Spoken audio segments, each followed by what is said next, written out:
Ladies and gentlemen, welcome to the Above the Bar podcast, where each week we belly up to the bar with a new guest, find out what they do, who they are, and what makes them great. So sit back, relax, and enjoy.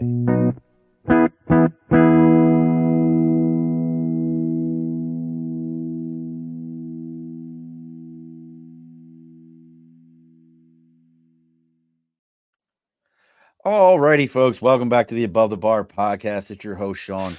We're keeping it local today. We're bellying up and keeping it local, keeping it simple, keeping it right here in the capital region. If you don't know what that is, that's okay, because I didn't know what it was for about almost 40-some years of my life either. But now I know exactly what it is. So joining us from, I think we figured it out. It's like 15, 20 minutes from the house. I'm not quite sure how far away from me it is. But joining us, we're going to be talking about how to turn your creativity into a business. It is Mr. Dave MacDonald. See that? You get applause and everything, Dave. I like it. So, how are you, brother? I'm good, man. Thanks for having me on. This is cool. Absolutely. I've been looking forward to this. So we're going to talk to Dave here in a minute, but let's go ahead and get this house cleaning done and out of the way. As always, over my right shoulder is the big board for Sticker and a Cause. You've got something you believe in. Maybe you got your own cartoon. He's drinking a Guinness. He's a good man. We already know we like him. You got your own cartoon. You got your own thing. You got your own band. You got your own website, whatever it happens to be. Make sure you reach out to us on Facebook, LinkedIn, YouTube, Twitter, Twitch, Instagram, our website, theabovethebarpodcast.com, or email theabovethebarpodcast@gmail.com. Let me know what you got going on. You send me out a sticker. I'll read about you free on the air. Let everybody know what you got going on. And then, well, these guys, I don't know how far they are from you, but our sponsors are Budget Blinds of East Greenbush and Budget Blinds of Hudson and Cooksaki and Schoharie, New York. As of 1 October, our friends over at Budget Blinds have expanded out their territory. They're now going all the way into Schoharie County. They're reaching out even further. I believe they've even got a little spot in it's either Delaware or Montgomery County, but they're reaching out and they're growing. To celebrate this, during the month of October, they are doing 25% off your entire order. And if you go ahead and tell them you're there to belly up to the bar, you heard about them here on the Above the Bar podcast, they're going to give you another 5% off. That's right, folks, 30% off your entire order if you tell them you're there to belly up to the bar. And they carry everything: shutters, blinds, drapes. They can even do custom colors. So say you want a shutter that's in a particular color. We go to the right deck from either Sherwin-Williams or Benjamin Moore. They can actually get that shutter custom color matched for you in anything you want. So there is no limitations. As they like to say, they haven't seen a window they don't know how to cover. So make sure you're reaching out to your friends at Budget Blinds of East Greenbush and Budget Blinds of Hudson, Cooksaki, and Budget Blinds of Schoharie. All right, brother. All the house cleaning is done. We are good. Good. How are you, Dave? I'm good. Life's good. We're busy. We got football season now for my little guys, so we're helping coach, and every day blows by. How old are the little ones? I've got a 10-year-old, an 8-year-old, and a 3-year-old. So All the right. 8-year-old's in tackle football right now. Perfect. That's my 28-year-old. That's about the age he was when he started tackle football. Sure. I'm gonna tell you a great dad story. You ready? Yeah, go for it. So I had asked his coach, hey, he's a little timid when running. How do I get him out of that? And he had this whole thing about, this is very North Carolina. Oh, build a frame, like a doorway, hang a canvas from it, and 2 doorways, and have him just run through one, and you be on the other side of one and not on the other side of the other. And then, like, when he runs into you and he realizes he can take that hit, he'll be fine. Well, I didn't have all that to do. So my son, I was like, all right, man, hey, you got to learn to run with pads on, man. It's a little different running with pads on. So he stood at the other end of our yard. I threw him the ball. He caught it, and he came running towards me, and I grabbed him by his shoulder pads, and I threw him right on the ground. Boom. He looked up at me with eyes about as big as a saucer. I said, anything broken? Nope. Can you still breathe? Yup. You're not dead, right? Yup. I said, do you think dad's bigger than any kid that you're going to play? Yup. I said, so if you can take dad's hit, can you take the other kid's hits? Yup. And to this day, even though he didn't have the size, he's 5'4", 5'5", about when he graduated, about 120, 130 pounds. He didn't have the size for shape football, but to this day, he's still the best football player I've ever watched play. Yeah, I mean, that's just college getting hit.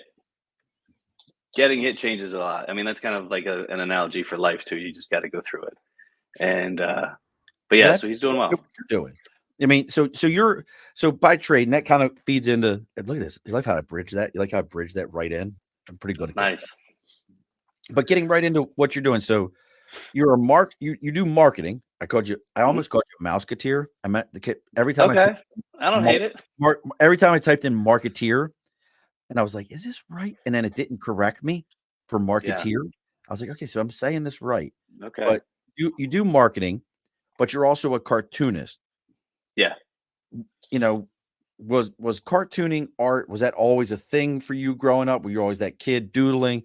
How did you get into that piece to it? Yeah, totally. I mean, it's always been a part of me since I was a little kid. I would get in trouble in class, and my mother would write notes to teachers because they would catch me doodling and say he's not paying attention, he's not listening. But in reality, that's actually how I focused. So when somebody's talking, I'll be sketching a little circle around the word that we're talking about, and like that's just how I processed it. So from a young age, it's always been the drawing. It's kind of like my little world I get to go to, which is fun. God, you just remind me. There's a book, like a legit book. Do you know what I'm talking about? Where the guy talks about doodling as a process. Gosh. Well, it's like a term called sketchnoting is one of Okay. them. So there's a guy that's down in Georgia. His name's William Warren, and he wrote a book called The Conquering Creative.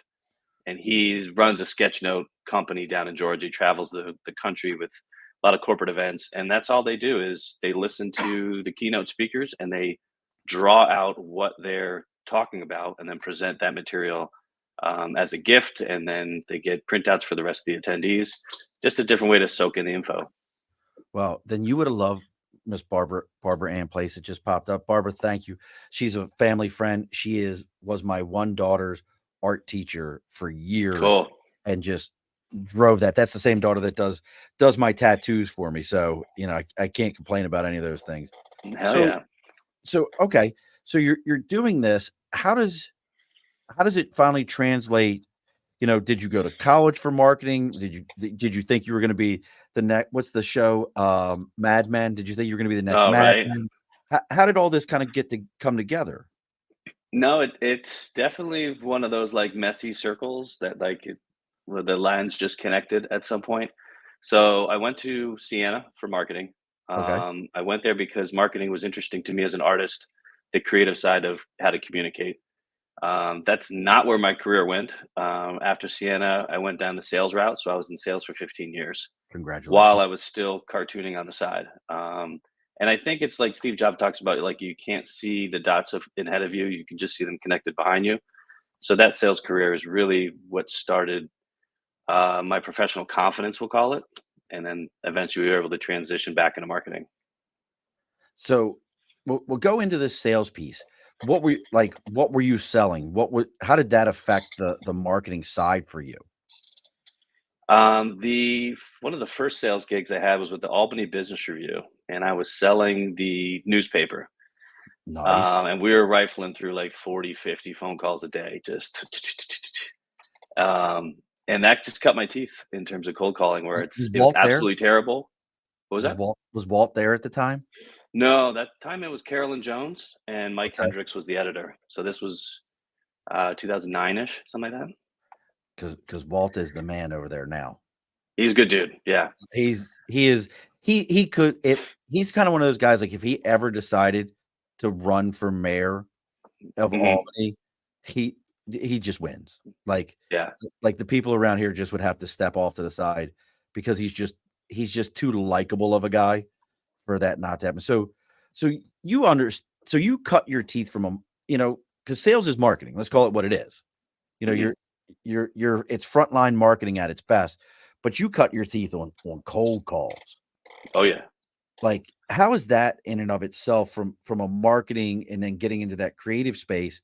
How did that, like, what was that like for you? Because most people either you love cold calling and you're like, I love this shit. Just answer the phone Hmm. so I can talk to you. Or it's like, please don't answer. I'm so scared. Don't do it. Like, what Right. was the cold calling phase for you like? I think that's where I dove really deep into the creative side of me, and then eventually the marketing Dave came to be. So when we first started out, like I said, 40, 50 calls a day, and I was terrible at it, stuttering over words. Um, there's times where I remember my boss would be over my shoulder, and I would just dial a random number because I needed a break between calls to just look like I was calling, because I was just getting beat down. And I'll never forget, that boss was asked to leave. And then the publisher at the time, Carolyn Jones, goes to me. She goes, Dave, you know this paper, you know the audience that reads it. Find a way to get it out there. It's up to you. Open door. And that was, I mean, that was really cool for me. So then I got creative in terms of like, we hosted seminars. I ran email marketing campaigns. Nice. I switched to mostly email sales versus phone sales. And for me, that was cool because then I just got myself into the customer's shoes of like, all right, where are they? How do they want to be received? So just creativity jumped, and I was able to be really successful selling the paper there. So you that's the helped you create that verbal creativity piece where you still like when you would leave your desk, was there still like 100 doodles on everything? Oh Or yeah, I mean that's how I operated for sure. And then eventually, through a couple meetings with the editor Mike Hendricks, he heard that I had that's when I was at Siena, I had a cartoon strip in their newspaper. So he's like, "We run strips from time to time. Do you want to submit one? And if it's cool, we'll publish it." So that's where that started to come back in my professional life. so did you have a couple of strips that ran inside I the did. Yeah, I had a single panel cartoon in the business review for almost 2 years called "Life of a Salesman," where I was making fun of an inside sales rep. Oh, that is so great. Because Yeah. folks, if you've never been an inside salesperson, you every time that you get that person that calls you and they're like, is Sean there? And you Mhm. go, may I ask who's calling? Like they know it's you. It's you can't like that. We know it's you. You've answered the phone, and you let us tell our spiel, but we hear it all. We hear everything. Mhm. Oh, we hear the toilet flush when you're done.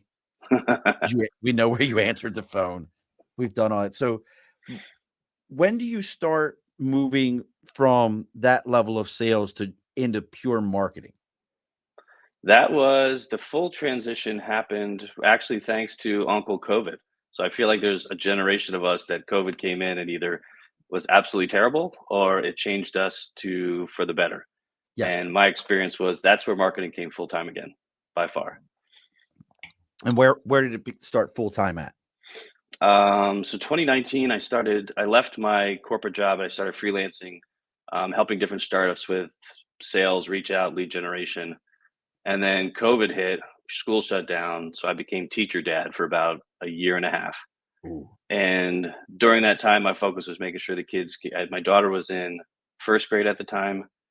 My little one was in kindergarten or preschool, I should say. So that was the main focus. And through a conversation with my wife, she goes, "You left corporate, you started freelancing. Now you're doing this. Like, what else do you want to try? This is a great moment to like get curious again." So that's where I came up with an idea to use cartoons for social media posts to help basically stop the scroll. Because at that point, everyone's on social, on LinkedIn, on Facebook, on Instagram, whatever, trying to promote themselves and sell because they can't go out in the street anymore. So that was my introduction to full on marketing using cartoons as a tool to help get attention and communicate. Well, first off, I want to say your wife's a badass Yeah, because not no many doubt. no not many wives out there would be like, so you went from corporate, had a good solid steady job, you were Yeah, freelancing, and now you're teaching your kids to not their letters. You need most wives would be like, you need to get your shit together. right. You're going the wrong direction. But yours was like, no, this is great. Like, what else can we do? Like, this is awesome. It's a So great teamwork for sure. Always blessed. kudos to her. She sounds awesome. So going back to stop what was your catalyst? I know you said, everybody's trying to find their way and find their niche Mhm. online, but what was your catalyst that kind of said, "Hey, I think my cartoons could get people to pause here." Well, it's almost like I had this belief inside of me that I knew a great cartoon, a great image can stop someone. Whether you're young or old, you can find an image, or if it's not a cartoon, it could be a picture, and it'll capture your attention, whether it's a memory that it brings back, whether it's something that makes you think of next. But I'm a big believer that images can capture emotion, and emotion is what we need to take action. So I just kind of dug my feet into that belief and went with it. And you're not just doing the the marketing piece there. You're also Are you still published in the Saturday morning cartoons?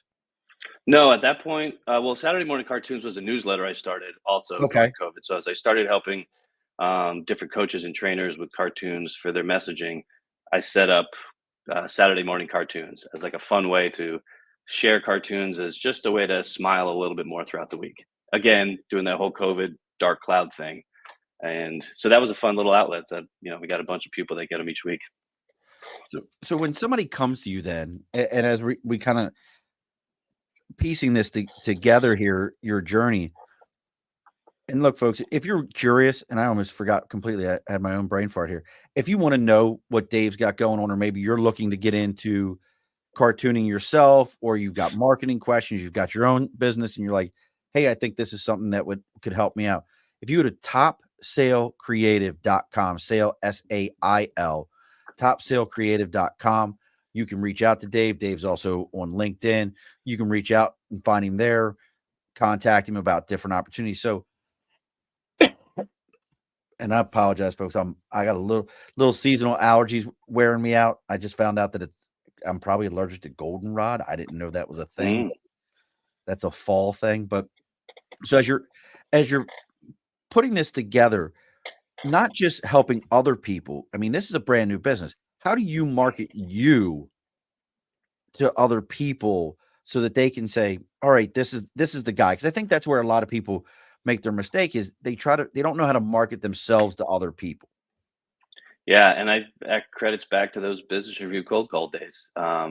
People like to say cold calling's dead, and I say it's not, because I see my kids do a cold call every year when they introduce themselves to a new friend and say, "Hey, I'm Lowen, and I'd like to be your friend." So cold calling is still huge for me.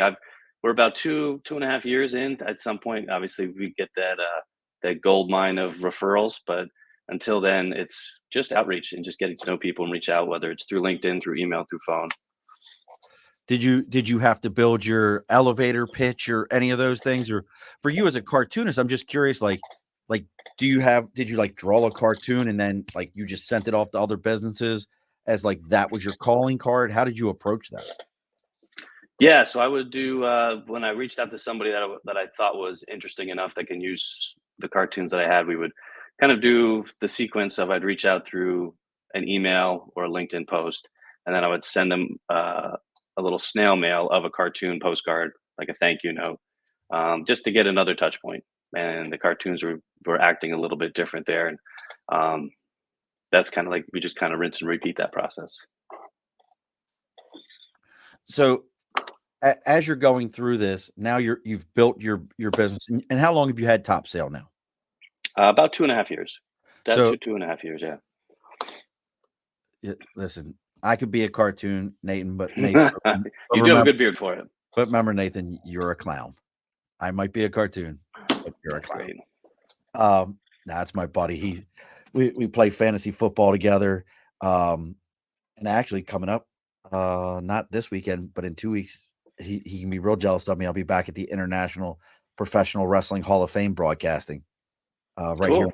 right here in Albany. If you didn't know, it was right here in Albany. I had no idea it was right here in Albany. It's right inside the MVP. It's Wow. Okay. If you go in the MVP in that main front entrance and go up and to the right, uh, Sure. it's right there, and they always have some great ones. I've met Ted DiBiase there. I've met all kinds of guys. Yeah, it's always a lot of fun. Thank you, Nathan. So this is going for, you've been doing this for 2.5 years. What are some of the things that people bring to you, or processes that you go through to help figure out what your type of marketing can help somebody? It's really understanding where they are now and where they're trying to go, and then what hasn't worked. So the way Topsail's kind of evolved, like I said, we began with a lot of cartoons at first for social posts.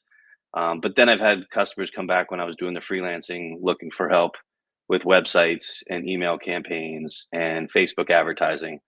So we kind of tie all of those in. I was talking to somebody earlier today, like, how much of your business are you actually using cartoons and illustrations versus not? And at this point, it's probably like 25% of my business is actually using cartoons and illustrations as the deliverable. The rest of it, I like to refer to it that I'm helping these customers with artist eyes. And artist eyes are eyes that you can look at things with a little bit more detail and a little bit differently than somebody that's not an artist that looks at them. Bringing that fresh visual perception to everything, kind of being able to say like, Yeah, like if you "Hey, look, we did talked you about pick up fall on that?" foliage. Oh, We yeah. talked about fall foliage earlier. So you've got the trees are turning color. They got green and orange and brown and red, and everybody can see that. And if anybody's listening here that's also an artist can appreciate, we also look at that tree and understand why is that, or look at why that orange leaf is next to that green leaf and how that contrast looks and how there's more brown on this side of the tree versus that side of the tree.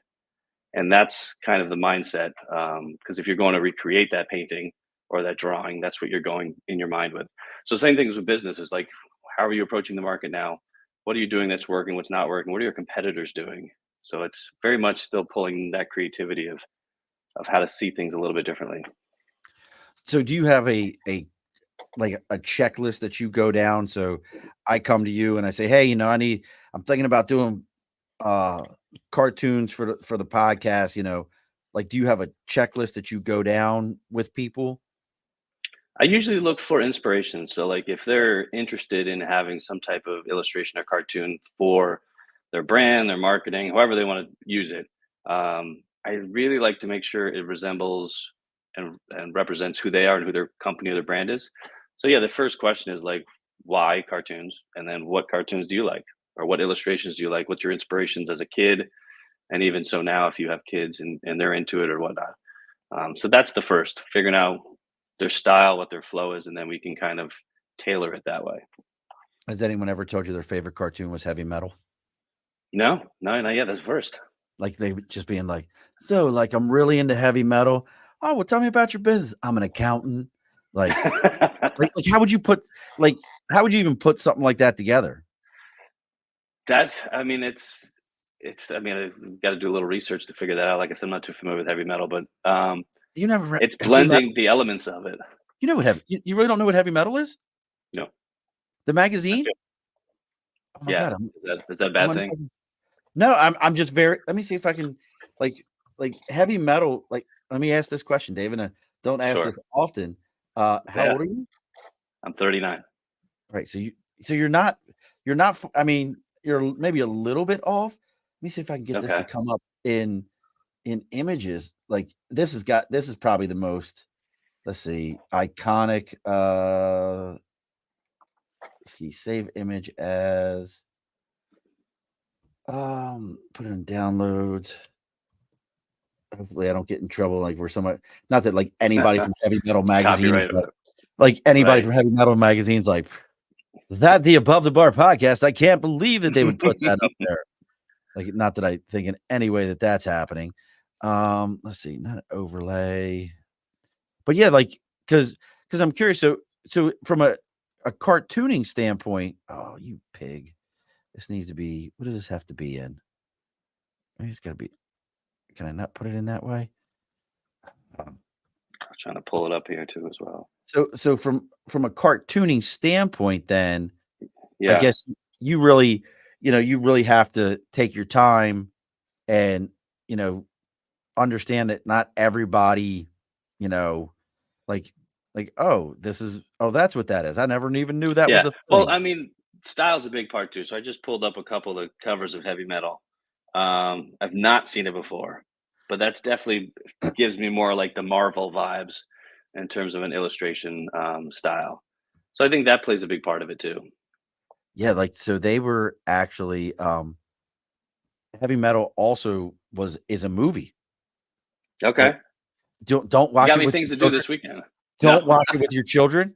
Do not Sure. watch it with your children. What's his name? John Candy does the voice of Okay. one of the characters, which is like anybody who's actually seen it, it's like a I don't even know how you would describe it. It's like this little mushy thing that looks like a kind of like a pig with no face, Okay. and and is making out with the half dressed woman. Oh, terrific. Yeah, like do not Yeah. watch Heavy Metal with your A little children. edgy. Like, but That that would be a it was Heavy challenge. Metal. But because I was curious, like, how some of these conversations go back and forth. Have you ever run into a situation in the 2.5 years you've been doing it where somebody's like, I want this in the style of, let me think of something that's just, uh, m- uh, what's that one? Something shipped down. God, see, I love all these things. Water shipped down. Like, oh, I Okay. want this done. Do you know that one? Water shipped down? No. No, I have to. I'll research that too for you Okay, I'm sorry. though. But no, to I'm answer that, horrible right yes. now. Like, I feel like a If horrible person, there's so, like, I'm throwing these no, things out there. no, So then the what is the concept's the style same. that you're so what's the like, I was just thinking, like, has anyone ever thrown out to you, like, "Hey, I want a single panel cartoon, but I want my character done in a Calvin and Hobbes styling," in Mhm. or something like that where you're like, "No, I'm not doing that. It doesn't work." Yeah, it all depends. I mean, I can contract it out to other artists, so we can work together to kind of make that project work. Um, but yeah, in terms of my style, I don't want to say like I'm completely limited, but I kind of have a style that I flow through and that I'm comfortable with, and that's how I create. That's what I've kind of built it around. But yeah, so if any of these other images you had mentioned, if somebody's looking for something a little bit more specific, that's the beauty of having a community and reaching out to partners. So, just so you know, Watership Down, you could probably watch depending upon how emotional your 10-year-old is. Okay, You might be able to watch that one with the 10-year-old. Is the 8-year-old a boy? boy, yeah, He might be able to handle it. okay, It's a book, but it's about, rabbits, okay, and there's a Netflix did a remake on it, but it's about rabbits, but it's about these rabbits trying to get to this place because their home was destroyed. Almost like okay. remember did you ever see Rats of Nim? Yeah, well, way back in the day, Back sure. in the day. So, kinda that similar concept, but this is with rabbits, and they're trying to get to a new home, but there's, like, some really, like, "Oh, shit," moments where you're like, "This is really getting into some emotional, political stuff," like, Yeah. what's the book, Barnyard? Uh, or the one where it's, like, supposed to be Russian politics, and Barbara Ann says, do she's asking, "Is Fiverr, for you with your creative side, is Mhm. Fiverr kind of place that you go and maybe find a collaborative artist, or would you with what you're doing, would you avoid a place like that?" It's 50-50. I mean, I have used it before to collaborate and I had some great success. Other times, not so much. As an artist, I would never offer my work on that site. It's a Really? race to the bottom. Yeah, it's a race to the bottom. I mean, if you're proud of what you're creating and you know there's a value to it, take the initiative to introduce yourself to other people. Do the whole sales approach, talk to them, let them know. Posting on something like Fiverr, you can do that. You'll get some work, but you're not going to get anything worth what you create.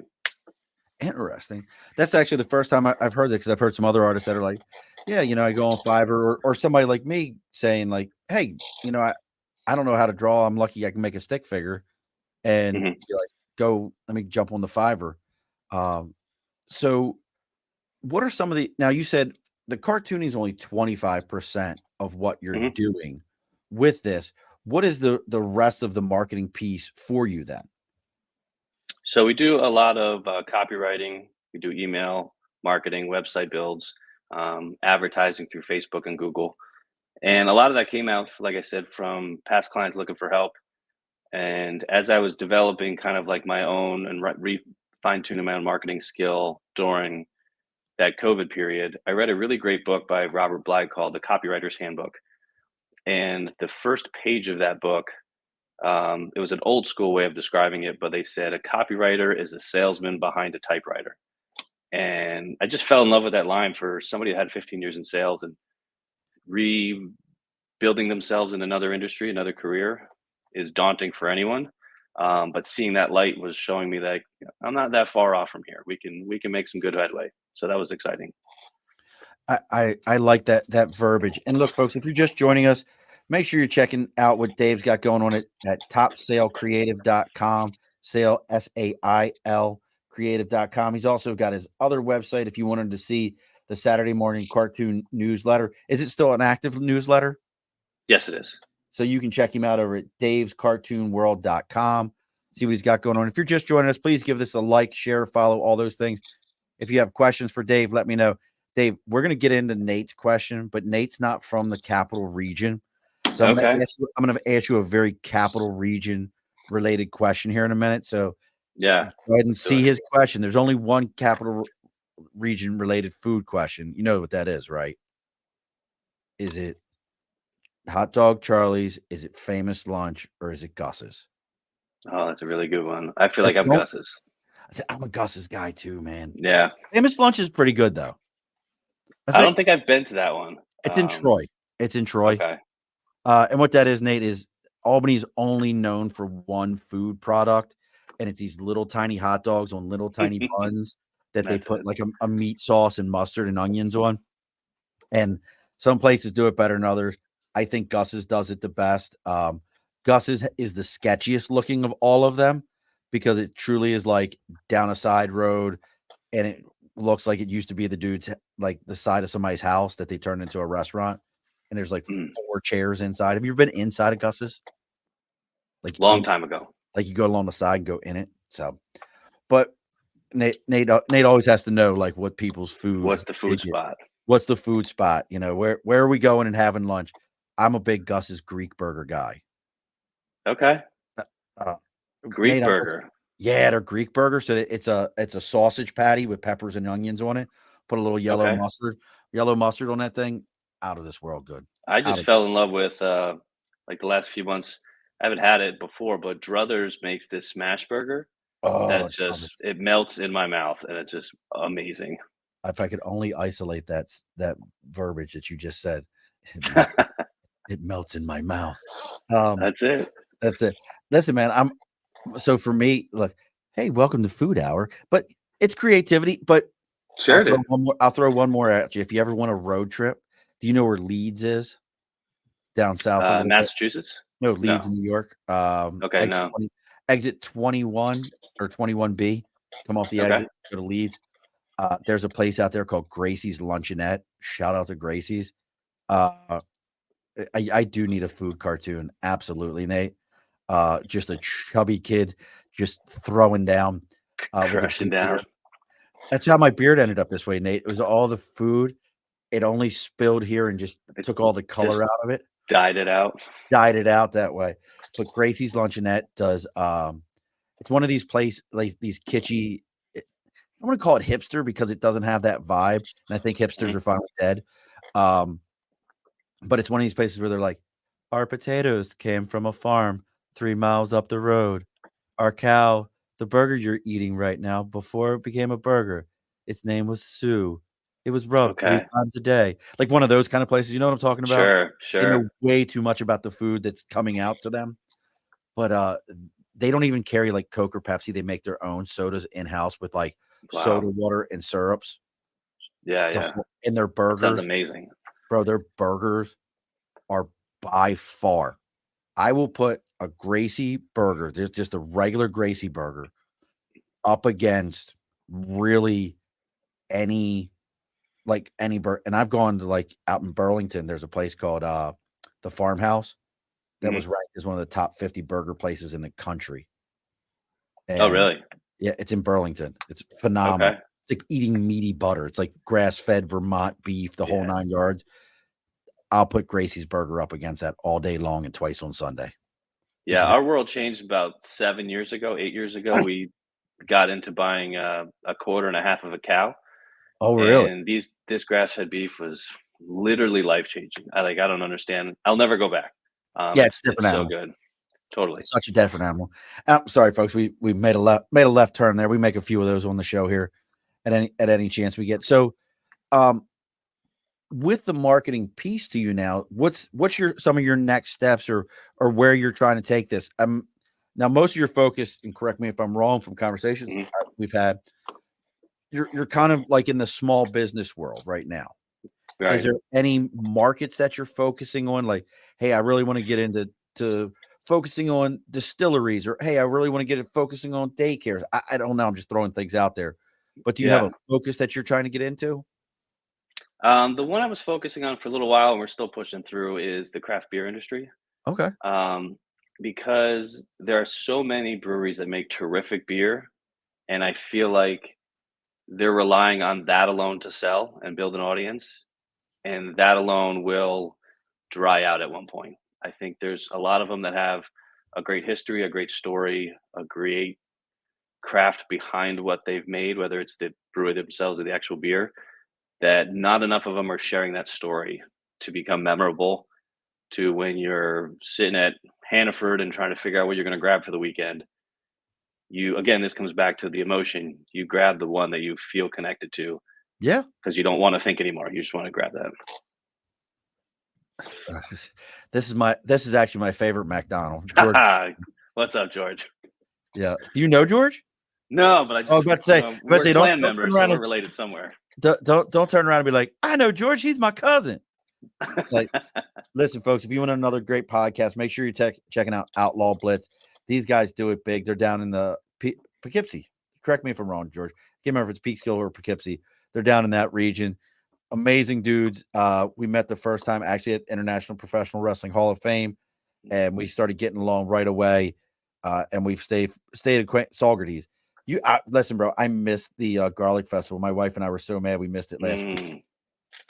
We grow about 160 bulbs of garlic a year. So Wow. My father-in-law used to bring us back a bunch of different garlics from Garlic Fest. yeah, Garlic sausage, it was so good. our big thing is I miss going there because I always end up stopping and getting Budapesto, and then getting there's a lady that does sauerkraut down there that's amazing. And then we grow this strain of garlic called Music that's absolutely outstanding. But Okay. with the craft beer piece, it's funny you bring that up. I thoroughly believe that I've probably bought some craft beer based Yeah. purely on the label. Yeah. Purely 110% on the label. And then thinking about the marketing side to it with that labeling, things like the Budweiser, or the Coors Light train. That's cartooning. I mean, I don't think It's an people understand illustration that. for sure. It's an illustration. I think when they hear the word cartooning, they think, um, oh, it's just, you know, we're gonna be silly Bugs Bunny kind of shit. They, Right. they don't Totally. associate it the same way. Yeah, I think that's a big distinction you gotta have, for sure. That's my aunt.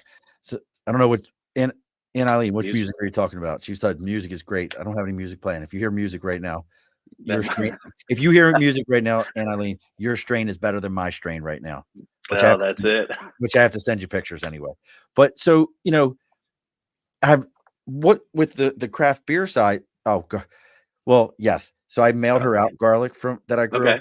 That's a whole nother thing. I mailed her out garlic, and she maybe and I mean, wonder if we grew the one thing next to the other thing, if they would become Oh, a thing. Could they become a thing? I don't know if I wanna taste that as much, Oh, but I think maybe. that would be Maybe. absolutely amazing. Listen, God, we're off on the food again. I'm sorry, folks. I promise you we're gonna stay on. But this is part of that how to turn your creativity into a business. If you're Medicinal garlic. medicinal garlic, you could turn around and if you get the garlic that I have, some point, Dave, we'll run into each other, Sure. and I'll give you a bulb of garlic. I give people bulbs of garlic all the time. When you cut this garlic, it's actually sticky. It sticks to your Mm, fingers stick together. It's not like sure. store-bought garlic where you're like, "Oh, my fingers smell like garlic."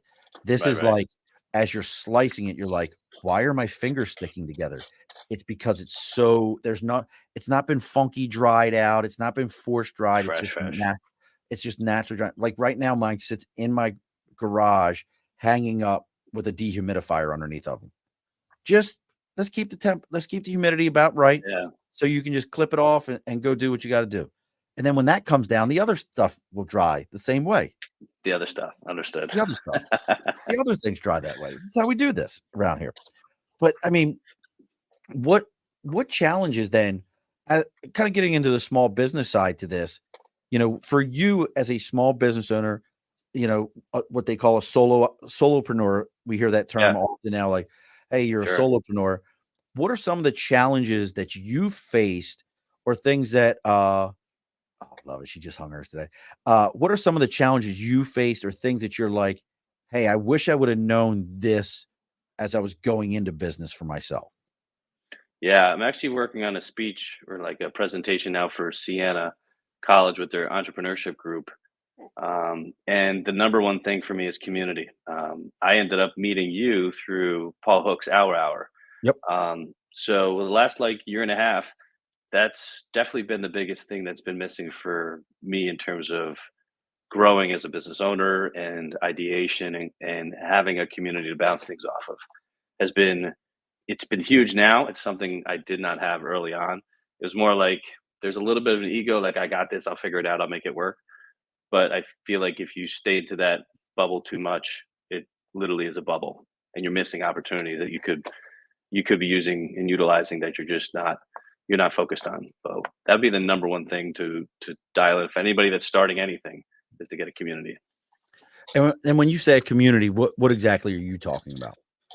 For me, it's like-minded people. So people that are also trying to do something like you, whether you're getting in a group that also likes to paint, you're getting in a group that likes to grow green grass, or you're starting a business. But getting around others like that that are going through what you're going through. Like this is hard. I'm running up against a wall doing this. Have you ever done this? And they said, yeah, actually I did. I did this and this and this way. Oh, I never thought of it that way. Those things just foster growth for sure. How about some of the back office stuff? Have you run into any of the back office stuff? I know that was a challenge for me with my business, was not understanding or not realizing a lot of the back office stuff that I need. How about those things? I got kicked in the pants a few times by my wife for not keeping my spreadsheets up to date. 100%. Um, Is she your bookkeeper? she doesn't want to be. I have to do it, but I have to make sure when I present it to her during tax season, everything's buttoned down. And that now you're are you considered as a 1099? Yeah, for most of my work's 1099. There's no W-2, so it's all 1099. Now I love to talk to 1099s about this because a lot of people think, well, I'm going to go off and be a 1099. I'll go do this on my own. Mhm. What has that been like for you the first time you ran that 1099 taxes and you had to do like the quarterly estimated and all that? Was that a challenge for you or did it run smooth? It was kind of a challenge, kind of smooth, but early on, like income was rather on the lower end, so there wasn't a lot of numbers we were playing with. So over the years, as things have grown, it's been a little bit easier. But yeah, at first, it was out of my realm. I mean, that's again the blessing. My wife has that knowledge. Um, That's her but yeah, skill set. that's her skill set. That's her jam. And George wants to know, do you ever do cartoon illustration for podcast segments? He might be interviewing you for a gig right He now. might be opening up. I have not certainly open to it. Depends on what you're looking for those illustrations to do. If it's for marketing said podcast, kind of like you were doing before this show, or if it's for entertaining the guests and the hosts that are on it and kind of adding it as material. See, that would be interesting. And folks, we're getting close to closing the bar up here. If you're just tuning in, make sure you give a like, share, follow, do all those kind of things. If you want to know what Dave's got going on, topsailcreative.com, sailcreative.com, or check out his other website, davescartoonworld.com. You can get his daily or his Saturday morning cartoon newsletter and see what he's got going on there. That's an interesting one right there. Is so many of us want to get into podcasting. George and those guys have been doing it for years. I've been doing it for years. And we mongo through the beginning of it. We really, truly do. Like, I don't know about George and those guys, but I know me. I was like, I don't know what I'm doing. I'll figure it out. And then somebody will pick up the phone and go, hey, that sucked. You probably should try this. And then I'll go, oh, well, look at this. And oh, that's Right. better. That's better. And then somebody will go, hey, that was much better. But did you know that sucked? And I'll go, oh, let me go over here and I'll do this. And that'll be much better. Like these shows used to sometimes last almost 2 hours. I did one for 4 hours with a guy Wow. because we were having a great conversation. Just I didn't jamming. want to stop. And then somebody was like, no one wants to listen to you for that long. You might have enjoyed it, but no one wants to listen to that. So we cut it down. But I know for a lot of that kind of stuff on shows like ours, with the type of cartooning that you're doing, Mhm. is it still, I think cartooning again, I think still image. Is it Sure. all still image or is there animated cartooning? Like how does that affect marketing? Yeah, so we do most of it still, but then we do whiteboarding. What's that? So What is where you whiteboarding? can basically, if you're consider an explainer video. So if you're explaining this new bourbon that you're just trying, and as you're voicing it over, this whiteboard will show like this little stick figure walking across the street, going to the shop, grabbing the bourbon, Oh, pouring it in a okay. cup, taking a sip, passing out, and you're talking about this new barrel strength bourbon that's coming out. So it brings a fun element to teaching something like that. Very, And very. then there is some animation, and I don't do animation myself, but I have a couple colleagues that are able to do it. So you're more of that still image stuff. Yeah, yeah, I'm really into taking something that's complex or important and dialing it down to a still image that people like, "I get it." Very, very, the New Yorker type of thing. Yeah, so very single panel, a little bit Single of maybe a panel. sentence here or there and there, but you read it and it's just you don't need a story about it, you get it. Everything makes sense. Nice. It's Now, cool. any other projects coming up here, anything where, beyond the typical, like, are you doing a comic book? Anything? Like, I'm a big comic book guy. Eventually. So, I had a professor at Siena that his name was Professor Algretti, and he taught a religion class that we were there, and he said, "There's 3 things you need to do before you die." He goes, "Have a family, travel to Europe, and write a book." So, at this Agree. point, I've got the family, I've been to Europe, the book's the last piece, so, um, Guys, I I think within I the gotta next couple years, that's gotta be part of it. I'm Nate always harasses me that I gotta finish my book. I have, like, the first 5 chapters of a book written, and then I just Do you really? stop. I do. Yeah, in my head, I've got the Mhm. entire in my head, I actually have 3 books written in my head completely, but, I'm like, thank God for Grammarly. If you ever get an email you've gotten emails from me. You've gotten emails from me. All that really nice punctuation, Mhm. that's Grammarly It's a great tool. It's a because great tool. I can't, now I'm curious, you're a true artist. No matter how you break it down, even single panel cartoon, you're an artist. You have that skill set. Anyone who sees what you do would say, that's art. That's an artist. I look at my comic books. You can't see them. They're on the other side of the camera. I tell people all the Mhm. time, comic books to me are the only place in America where for $5 you can buy thousands of dollars worth of art because Yeah, each one of those individual pages, if you were to try to buy those pages, they're listen, folks, there's you can. thousands of dollars for those pages. You can't just buy those pages. What are your feelings though on AI art? Yeah, I mean, it's cool. It'll be there, and then it won't be there. Um, there's a lot of artists that get upset about it stealing their thunder, but there's a big part of you that still creates to create. Like, if you're just creating art for the money, then you'll probably just stick to AI anyways. But most of us don't do that.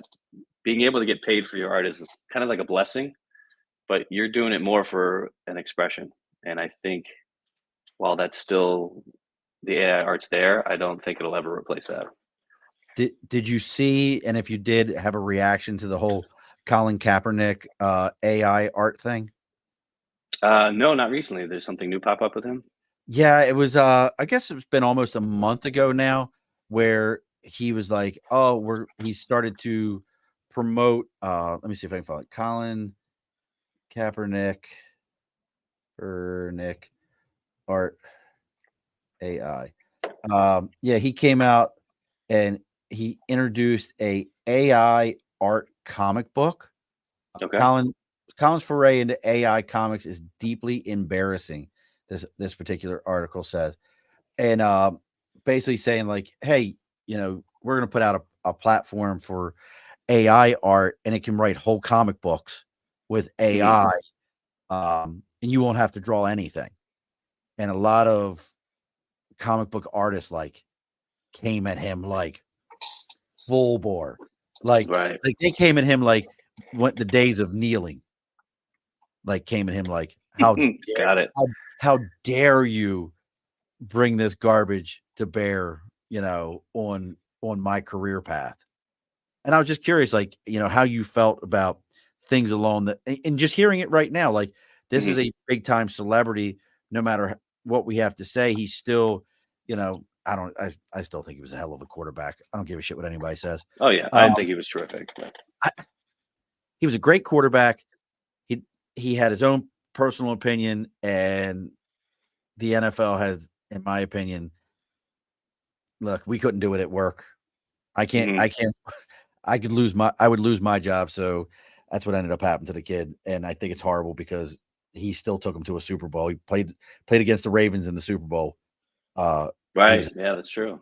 he was a hell of a quarterback. But nonetheless, hearing something like that, how does that make you feel knowing that, like, even a celebrity pushing like, hey, you don't need somebody with a passion or a talent like yourself to create marketing AI, create marketing things like that. Just write a really long sentence in the AI will make it for you. Yeah. I don't know. It's still so new to have like a hard opinion on it. It's one that I'm taking kind of a neutral approach. I mean, kudos to them. And there's a great poet and author named Austin Kleon, and he wrote a book called Steal Like an Artist. And the concept was all art has elements that we stole from someone else. So this AI is still stealing, like we all steal. It's just doing it a little bit faster. Again, I still think it's like the person that if they're able to go to an art show and purchase a painting because they really like the artist, they want that in their home, versus the person that goes to Marshalls and picks a painting up and puts it on their home. There's That is nothing very wrong with either of them, but one of them prefers the actual art. there you go. See if I can see that Ravens Orioles. Yeah, I just picked that up. that's sweet. That's a real painting from a real artist. I just picked Yeah. it up in Baltimore over the weekend, and it's funny you say the stealing piece. Neil Adams is. No. Neil Adams is a comic book artist. He's passed away a couple years ago, but Okay. he is the guy who's credited with giving the credit to the real people who created Superman. The Cool. Okay. He's credited with like fighting DC Comics, getting them the credit they deserved, and then also he's credited with now when a comic book artist draws a hmm page, it belongs to the artist. It does not belong to the company. They drew the Oh, that's page. great. It's Yeah. their Yeah. art. They're just giving it to the company for sale. But he's credited with that. But he used to talk about all these guys would be like, oh no, I need to just be able to look at something and draw it. He's like, I trace. He's like, I trace. Like if I can hmm find something that looks like it and I can just trace it, I'm gonna trace that. And I'm really good at tracing. Um, even what's his Jack Kirby traced, I can Yeah. trace. Oh, Like yeah. is there anything for somebody who's looking like from that creative standpoint, and we're getting really close to the end here. So I got like all these questions for you. Sure. But like from a artist creative standpoint, is there anything that you would say to somebody like, hey, if they're looking to make this move, what are some of the advices that you give them, like from either art standpoint or for an independence going out on their own standpoint? From an art standpoint, just create what you like, have fun, explore, experiment, create, and grow. If you decide, hey, I'd like to try to make this into a career, you really need to ask the question, what does the market need? Because you can't, it's almost like my son, he's got a dream to play in the NFL at 8 years old. I'm going to support that till the end of the world. There's a small percentage of players that actually get that chance. However, if he takes the right steps, there is still that chance.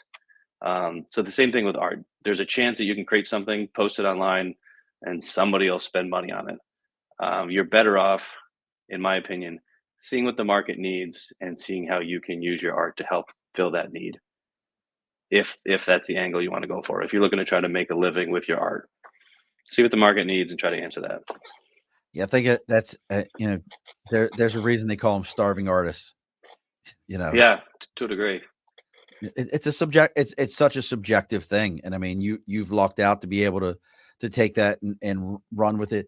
Anything coming up where people should keep an eye out for your stuff that's coming up? Anything where they can see your art, or any projects that you have that are coming up that people should be on the lookout for?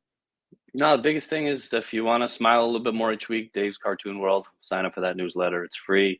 It's just a collection of 2 or 3 different cartoons I put out every Saturday morning. And then, like you mentioned, if you are a coach, a trainer, a business, or a brewery, and you're looking for ways to stand out, Topsail Creative is a good place to be. What about bourbon? Have you ever looked into bourbon?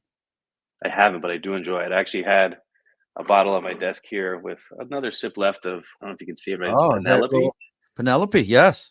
And shout out to Michael Palladini, Siena class of 2004. That's his little creation. Penelope is his? Yeah. Are you serious? Yeah, man. I did Uh, not know that. I was going to hook you up with Jesse. I'll okay. introduce you to Jesse. That's New Scotland Spirits, New Scotland, New York, right up the road from Okay. us. Cool. And I'll introduce you to Jesse. I'll put something together here through LinkedIn. But look, folks, if you're, as I always say, if you're finding Dave through me or me through Dave, take the time, follow what he's got going on. Check out topsailcreative.com. You can find him on LinkedIn, also at Dave MacDonald. Let me get them words out. You can find him on LinkedIn at Dave MacDonald. You can see what he's got going on. George, you're still nothing personal, Dave, but George, you're still my favorite MacDonald that I know. That's all right. You might be my first one that I ever met also. So see what he's got going on there. Follow him there. We always say it may sound a little cliche with the like, share, follow, and all those kind of things. But listen, folks, that's how social media works. That's how these things function. And that's how we all get our things going on.